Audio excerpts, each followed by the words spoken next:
not be that we are saved by good works, but we are saved for good works.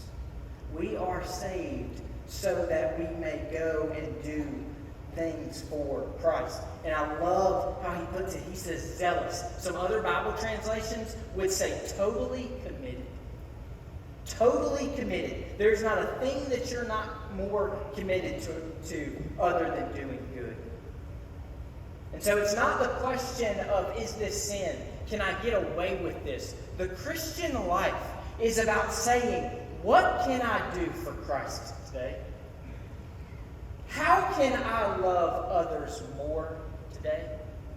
How can I love him more today? It's being committed and zealous and excited to live for Christ. That is what our anticipation of him coming again does. Now, where does all this leave us, right? It's a lot of theology. It's a lot of what we ought to believe. Hopefully, it's what you do believe, that God has saved you, that he's transforming you, and that one day you will be with the treasure of your heart. But where does that leave us? What am I to do in my waiting? Paul finishes this passage by saying this: declare these things, exhort and rebuke with all authority, let no one disregard you. Paul also began the passage, the chapter, by saying, but as for you, teach what accords with sound doctrine. This is what we ought to do, brothers and sisters, as we wait on Christ, as we battle sin, and as we struggle through suffering. As we are waiting, we are to be fixing our eyes on Jesus through sound doctrine, learning of who he is, bringing that anticipation, learning how great and good and amazing he is, so that it is shaping us from the inside out. This comes through a number of ways. It comes through the preaching of God's Word. It comes through sitting underneath the teaching of sound doctrine and learning what we ought to believe, not just doing things out of because this is what I'm told to do, but because out of a love for Jesus we go and do these things.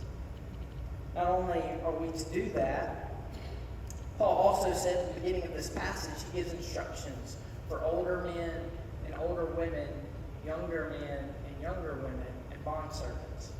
And in this, what you would find is that what he's telling Titus here, that righteous, upright, godly life is what he's telling the older men and women to teach the younger men and women. Listen, this happens, this transformation will happen in your life if you are committed to the local church.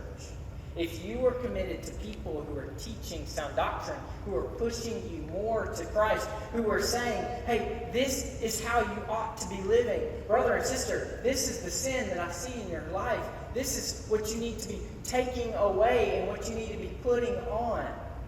It comes from discipleship. Students, listen, if there's one thing you hear from me today, listen, when you leave, be committed to the local church. Do not wait to get plugged into a community group.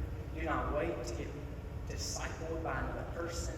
Go after people. Sit underneath sound teaching and fall more and more in love with Jesus.